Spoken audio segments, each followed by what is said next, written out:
If there's one thing the internet loves to do, it's discussing industry pricing, and the past few weeks have been no exception. The nominees for the Game Awards were announced in early November, and the shortlist for Best Fiction was a pretty surprising choice. Elden Ring, with its strange and ambiguous history, was nominated as a candidate in a decision that apparently sparked outrage. Elden Ring for Best Story is really a farce, said one Twitter user. Honestly, the funniest candidate today is Elden Ring for Best Story, another user wrote. Elden Ring absolutely deserves nomination for GOTY and definitely for the art, but come on guys, really. Stories, someone else suggested. I think a lot of this outcry stems from a misunderstanding of the word story. Storytelling is a general term used to describe almost everything about storytelling in a game, whether it's characters, atmosphere, themes, or encounters. It's not just cutscenes and dialogue. Anything a game uses to tell its story is fair game. But there was another criticism here, an argument that the Elden Ring narrative isn't good because its story is traditional and inaccurate. However, this is not a weakness, but Elden Ring's greatest strength. The reason Elden Ring's narrative isn't direct is that it effectively conveys the main themes. To me, Elden Ring is an excellent example of a postmodern mystery novel. But what is it exactly? Literature 101. First, it's time for a quick history lesson,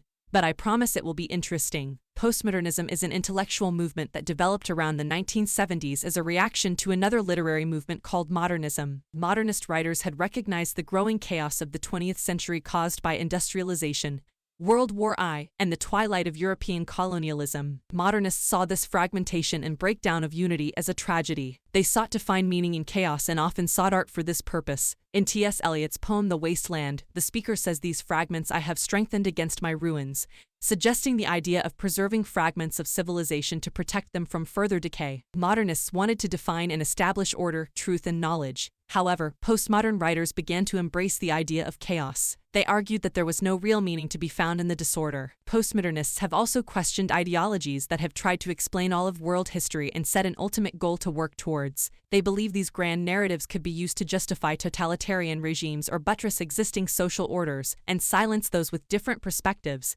such as how Marxism was used to overthrow Stalin's regime. Postmodernists have also questioned the idea of scientific, absolute truths. They argued that a truth could be biased at best and influenced by one's beliefs and biases. Even the results of a scientific experiment can be influenced by how someone chooses to organize and present that data. For this reason, postmodern writers preferred a selection of smaller, more personal stories rather than championing a single theme. Postmodernism can therefore be described as a distrust of universal truths and a celebration of fragmentation, difference, and diversity. From there, we'll dive pretty deep into Elden Ring's story, characters, and ending. Consider this your official spoiler alert. For Elden Ring players, these themes may seem remarkably familiar. At the heart of the Lands Between is the Golden Order, a once powerful religious movement in decline. An event called the Shattering has shattered the Order's Elden Ring into shards, and you, the player, are called upon to collect those shards and restore the Order to its former glory. If you rush through the game to complete this task while ignoring any warning signs, it will end the Age of Fracture, a simple extension of all the problems that already existed under the Golden Order, with no room for improvement.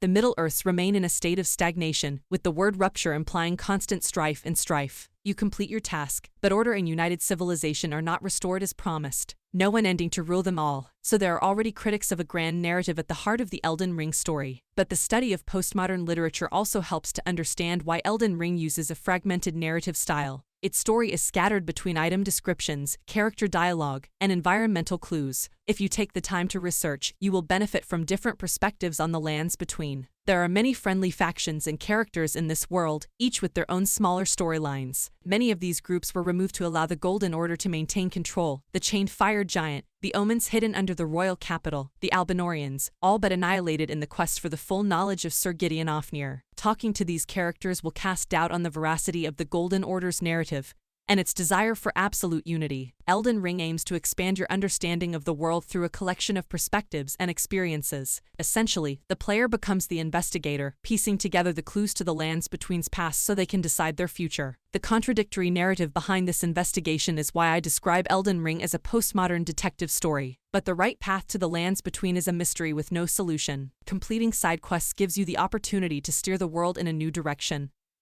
But no ending is true or canon. The 6 Elden Ring endings are all morally gray, ambiguous, and temporary. While some allow you to reform the Order to improve it or extend it to previously oppressed groups, none of them solve every problem for every group. Perhaps the only truly unifying ending is Flame of Frenzy, where you can wipe the slate clean for a restart just by burning everyone. It might be a valid emotional response to being pounded for 60 hours, but it's not exactly fair to the more innocent members of the lands between. Ranni's Age of the Stars ending, often seen as the best way to end the game, and perhaps the most in line with postmodern thinking, is also flawed. The removal of the Order's influence allows the inhabitants of the lands between to live their lives without a rigid ideology, an idea that fits perfectly with postmodernism. But this ending is also described as a path to fear, doubt, and loneliness. Without a ruler, the future of the lands between seems unclear. What happened to all the other factions trying to take over? It is a free future, but also cold and uncertain. From Software has made these suffixes open and ambiguous for a number of reasons. First, a proper ending would undermine Elden Ring's own critique of grand narratives and universal truths. Second, the multiple endings provoke discussion of larger philosophical and ethical issues and allow you to learn more about your own priorities. In my first playthrough, my paranoia about Ranni revealed my own thoughts, prompting me to choose Fracture. For me, it was a case of better you know. I was unwilling to trade certainty for baseless freedom. No truths, only interpretations. Even if you looked at every item description and dialogue in Elden Ring, you would still find an incomplete story. You never get the complete picture, you just find various fragments from which to build interpretations. Unsolved mysteries can be found throughout the game. Who exactly ordered Godwyn's death and triggered the shattering?